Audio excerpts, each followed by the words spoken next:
लोग ध्यान तो करते हैं, मगर ज्ञानेंद्रियों और कर्मेंद्रियों के विषयों को बिना सोचे समझे ध्यान में बैठ जाते हैं और फिर प्रश्न करते हैं कि ध्यान में प्रवेश नहीं होता, ध्यान में मन नहीं लगता, विचार बहुत आते हैं, इत्यादि इत्यादि। तो दोस्तों, ध्यान करने के लिए आपको पहले पांचों ज्ञानेंद्रियों और पांचों कर्मेंद्रियों को समझना होगा। इसके बाद आपको ध्यान लगाने की आवश्यकता नहीं है, ध्यान अपने आप लगने लगेगा। मैंने पहले भी कहा था कि किसी भी चीज को हासिल करने के लिए उसके काबिल होना पड़ता है।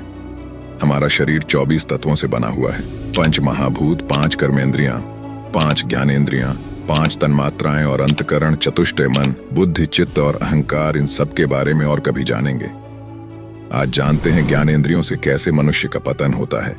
यह हम हिरण, हाथी, पतंगा, मछली और काली मधुमक्खी के छोटे छोटे एग्जाम्पल देकर समझाएंगे। अगर आपको ज्ञानेंद्रियों को समझना है तो वीडियो को बिल्कुल स्किप मत करना। हमारी 5 ज्ञानेंद्रियां हैं, आंख, कान, नाक, जिह्वा और त्वचा। इन सब की 5 तन्मात्राएं हैं, शब्द, स्पर्श, रूप, रस, गंध। हिरण, हाथी, पतंगा, मछली और काली मधुमक्खी, ये पांचों 5 इंद्रियों में से किसी एक से बंधे होकर मर गए हैं। शब्द, स्पर्श, रूप, रस, गंध, इनमें से ये पांचों जीव किसी एक की ज्यादा आसक्ति के कारण मृत्यु को प्राप्त हुए हैं। तो फिर उस मनुष्य का क्या होगा जो इन पांचों से जुड़ा हुआ है? यह पांचों दुर्गुण जीवात्मा को इस माया जाल में फंसा कर ही रखते हैं और भगवत प्राप्ति से वंचित और दूर धकेलते रहते हैं। परमार्थ मार्ग के पथिक को शब्द, स्पर्श, रूप, रस, गंध, इन पांचों का अच्छाई के लिए उपयोग करना चाहिए। एक साधक के लिए ये 5 दुर्गुण विष के समान है। ये सारे विष के समान क्यों हैं?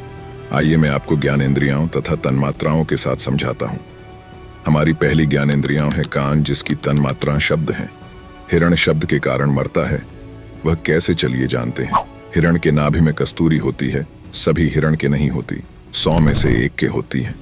जब शिकारी जंगल में आता है तो उसे उस हिरण के कस्तूरी की खुशबू आ जाती है, तो वह जाल बिछाकर बांसुरी बजाता है। हिरण बांसुरी की आवाज की तरफ आकर्षित होकर उस दिशा की ओर चल पड़ती है और जाल में फंस जाती है। शिकारी उसे मारकर उसकी कस्तूरी को बाजार में ले जाकर महंगे दाम में बेच देता है। अब हिरण की यह दशा संगीत यानी शब्द के कारण हुई। अब आपको लगता होगा कान से हमारी क्या ही दुर्गति होगी। दुर्गति होगी, कैसे होगी, चलो बताता हूँ। अगर आप कान से दूसरों की निंदा चुगली सुनोगे तो यह उसे व्यक्ति के प्रति क्रोध या द्वेष पैदा करेगा। अगर आप कान सेक्सुअल बातें सुनोगे तो यह आपके अंदर काम विकार को पैदा करेगा। और इसी के ऊपर भगवान श्री कृष्ण अध्याय 2 के 63वें श्लोक में कहते हैं, क्रोधात् भवति सम्मोह, सम्मोहात् स्मृति विभ्रम, स्मृति भ्रंशात् बुद्धिनाशो, बुद्धिनाशात् प्रणश्यति। इसका अर्थ है क्रोध से अत्यंत मूढ़ भाव उत्पन्न हो जाता है, मूढ़ भाव से स्मृति में भ्रम हो जाता है, स्मृति में भ्रम हो जाने से बुद्धि अर्थात ज्ञान शक्ति का नाश हो जाता है, और बुद्धि का नाश हो जाने से यह पुरुष अपनी स्थिति से गिर जाता है। इतना सब कुछ सिर्फ कान से भी हो सकता है। ऐसे ही बाकी विषय है, थोड़ा सूक्ष्मता से समझिए। हमारी दूसरी ज्ञानेंद्रियां है त्वचा, जिसकी तन्मात्राएं स्पर्श हैं। हाथी विशाल होता है मगर वह स्पर्श के कारण मारा जाता है। जंगल में हाथी को पकड़ने वाले शिकारी एक लकड़ी की हथिनी तैयार करते हैं और उसके पीछे एक बड़ा सा गड्ढा खोद कर रखते हैं।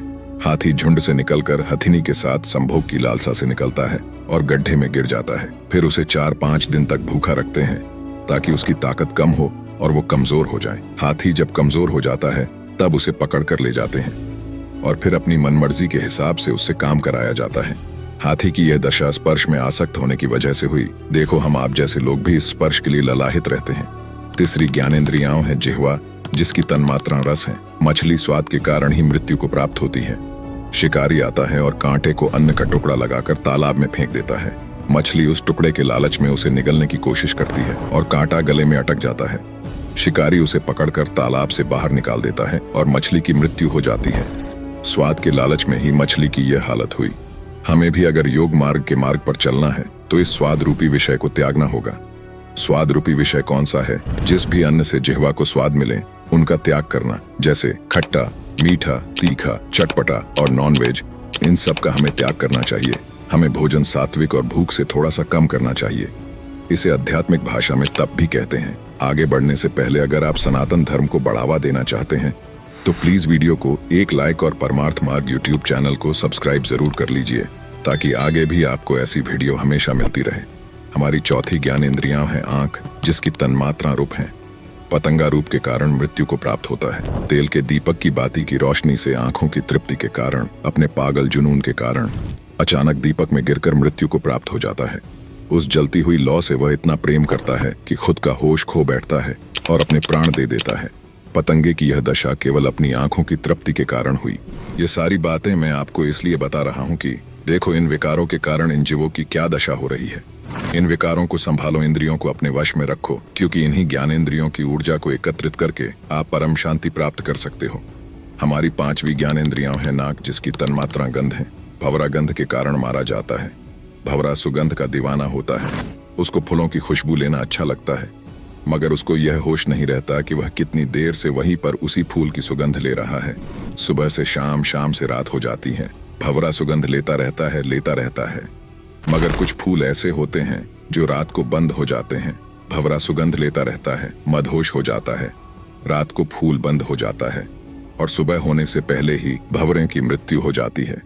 तो यह दशा भंवरे की गंध के कारण हुई। अब सोचिए, इन सभी जीवों में सिर्फ एक दुर्गुण होने के कारण उनकी यह गति हुई है। सोचने वाली बात यह है, प्रत्येक विषय जहर के समान है। क्या यह मनुष्य को बर्बाद करने में सक्षम नहीं है? क्या 5 मिलकर विनाश नहीं कर सकते? हमारा वीडियो बनाने का उद्देश्य यही था। हमें जो इंद्रियां मिली हैं उनका सदुपयोग करें, भगवान का सदा स्मरण करते रहे, नाम जप करते रहे, क्योंकि यहाँ जो भी जितना भी कमाओगे वह सब मृत्यु आपसे एक क्षण में छीन लेगी। मृत्यु आने के बाद धन दौलत रिश्ते नाते सभी यहीं पर रह जाएंगे।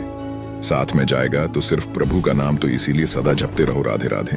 अगली वीडियो में हम 7 चक्रों को कैसे जागृत करें इसका ज्ञान देंगे। ध्यान क्यों नहीं लगता ये जानने के लिए ये वीडियो देखो, और प्लीज वीडियो को लाइक, शेयर और एक कमेंट राधे राधे नाम की अवश्य करें। तो आज्ञा दीजिए जाने की। अंत तक बने रहने के लिए आपका धन्यवाद।